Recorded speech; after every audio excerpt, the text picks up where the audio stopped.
வணக்கம் நேயர்களே, ஸ்ரீ சக்ரா பக்தி சேனல் நேயர்கள் அனைவருக்கும் முதல்ல நமஸ்காரம். இன்றைக்கு நாள் பார்த்தீங்கன்னா 25/12/2024 மார்கழி மாதம் 10வது நாள் புதன்கிழமை. பெருமாள் கோயிலில் பிளான் பண்ணணும். இன்னைக்கு என்ன விசேஷம்? கிறிஸ்மஸ், அரசு விடுமுறை, அது விசேஷம் நமக்கு.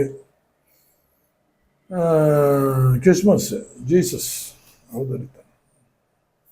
ஒரு விஷயம் நீங்கள் புரிஞ்சுக்கணும்.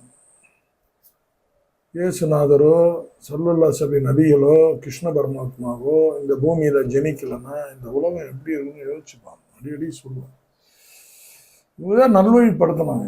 மிருகமாக இருந்த மனிதனை மெதுவாக நல்வழிப்படுத்தி மனிதனாக மாற்றினார். இப்போ நம்ம இங்கே இருக்கிறோம், வீட்டில் ஒய்ஃபு பொண்ணுங்கள்லாம் அங்கே இருக்குது, குழந்தைங்க. எந்த தைரியத்தில் இருக்கிறோம்? இவங்கெல்லாம் நல்வழி எவ்வளோ சட்டம் இதெல்லாம் வச்சு நிறைய பாதுகாக்க முடியாது. அது ஒரு தனி சப்ஜெக்ட். அப்புறம் சொல்கிறாங்க.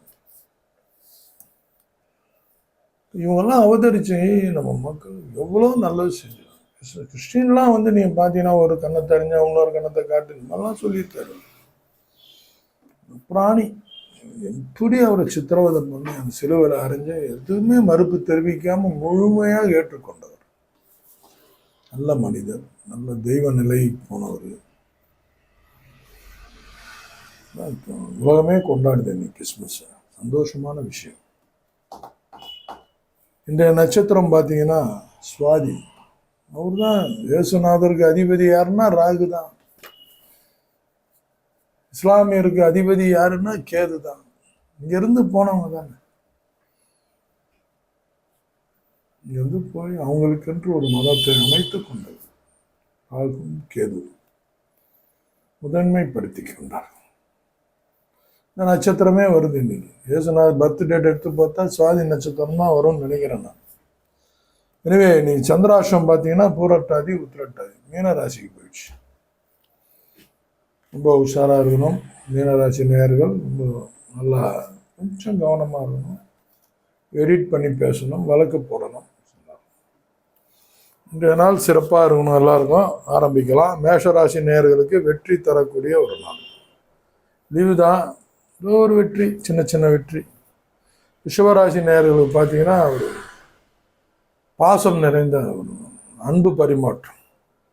மிதுன ராசி நேயர்களுக்கு பார்த்தீங்கன்னா சுபம், சாந்தம். கடகராசி நேயர்களுக்குன்னா ஒரு படி மேலே மேன்மை, உயர்வு.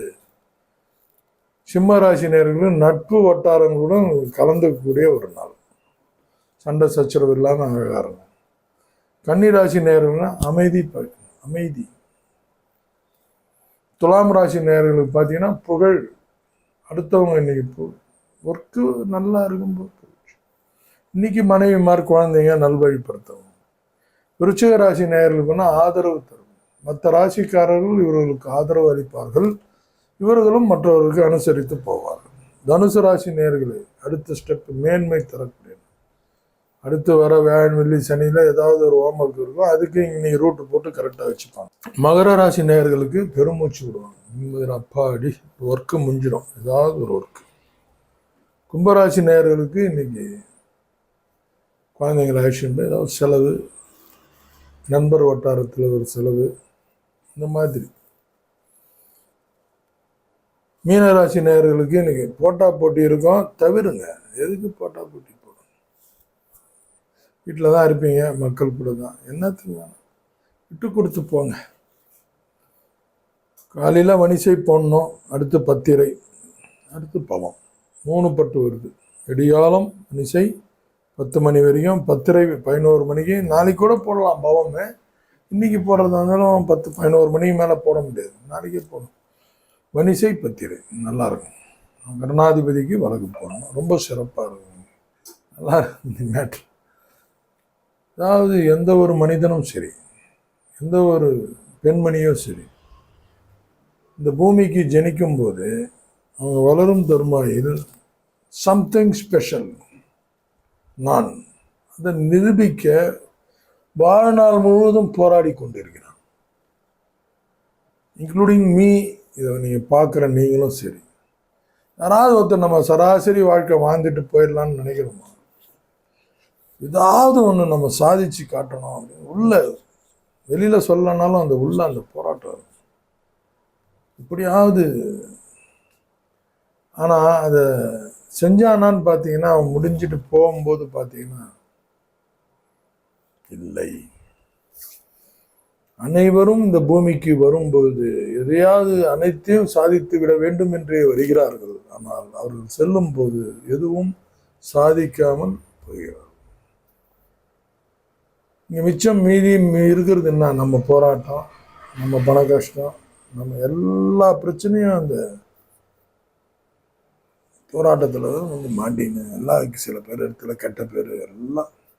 வாழ்க்கை அதன் நோக்கத்தில் போகணும். ஒரு சிம்பிளாக ஒரு கதை இருக்குது, ரொம்ப அழகாக சொல்லுவாங்க. ஆற்று ஓரம் 2 இலை விழுது தண்ணியில், தண்ணி போயின்னு இருக்கு. ஒன்று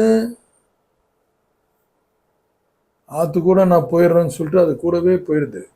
ஆறு எங்கே போய் முடியுது? கடலில் தான் போய் முடியுது. எந்த ஆறாக இருந்தாலும் ரூட் போட்டு கடலுக்கு போயிடும். அது அப்படியே அது கூட ஆடி பாடின்னு சந்தோஷமாக கடல் அடைஞ்சிடுது. இன்னொன்று முடியாது, நான் யாருன்னு காட்டுறேன்னு எதிர்நீச்சல் போட்டுங்க.